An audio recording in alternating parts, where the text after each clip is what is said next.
You are being paid to prevent problems occurring whenever possible within your area of responsibility and to solve them whenever they want to crop up. Hello guys. आज छोटी सी tip आपके साथ share करूँगा कि याद रखिए जब आप कुछ भी रीड कर रहे होते हैं और अगर आप ऊंची आवाज़ के साथ रीड कर रहे हैं तो रिमेंबर वन थिंग कि जब आप रीड करते हैं तो आपके एयर्स एक्टिव होते हैं और डेफिनेटली जब आप लाउडली रीड कर रहे होते हैं तो हमारी जो आवाज़ है वो हमारे एयर्स पे जाती है और वहाँ से सिग्नल्स हमारे ब्रेन को मिलते हैं, तो हमारा ब्रेन फिर उस वक्त डिफरेंटली काम करता है।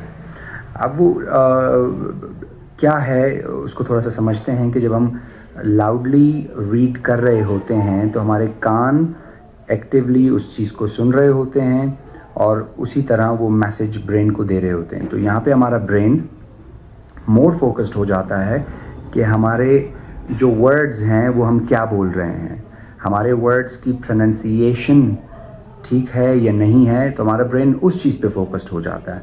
और जो टेक्स्ट होता है इटसेल्फ उसकी जो अंडरस्टैंडिंग होती है वो थोड़ी सी कम हो जाती है और बाज़ों का तो बहुत ज़्यादा कम हो जाती है, क्योंकि हमारा ब्रेन हमारे अल्फाज को फोकस कर रहा होता है जो हमारे मुंह से निकलते हैं।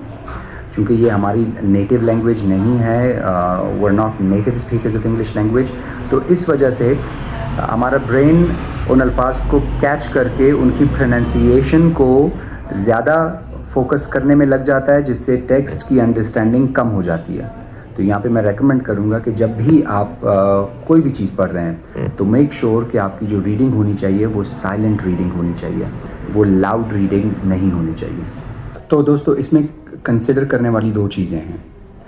अगर तो आप चाहते हैं कि आपके जो वर्ड्स हैं उनकी प्रोनाउंसिएशन है उसमें एक्यूरेसी आए तो आप लाउड रीडिंग करें, विच इज़ रिकमेंडेड, क्योंकि आप प्रोनाउंसिएशन सीख रहे हैं, उसका डिक्शन सीख रहे हैं, तो डेफिनेटली अनलेस यू स्पीक वो ठीक नहीं होगा।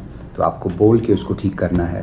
तो जब आप बोलेंगे, आपके एयर्स उसको सुनेंगे, तो आप उसको मोर इफ़ेक्टिवली ठीक कर सकते हैं। एक तो ये एस्पेक्ट है। लेकिन अगर आप टेक्स्ट की अंडरस्टैंडिंग चाहते हैं, यहाँ पे आपका कंसर्न टेक्स्ट को बोलना, कैसे बोलना ये नहीं है, आप सिर्फ चाहते हैं कि जो टेक्स्ट आप पढ़ रहे हैं वो आप समझ सकें, तो फिर आपको साइलेंट रीडिंग करनी होगी। तो ये वो दो चीज़ें हैं जिनका हमें रीडिंग करते हुए ख्याल रखना है, आइदर टू रीड लाउडली और साइलेंटली। Thank you.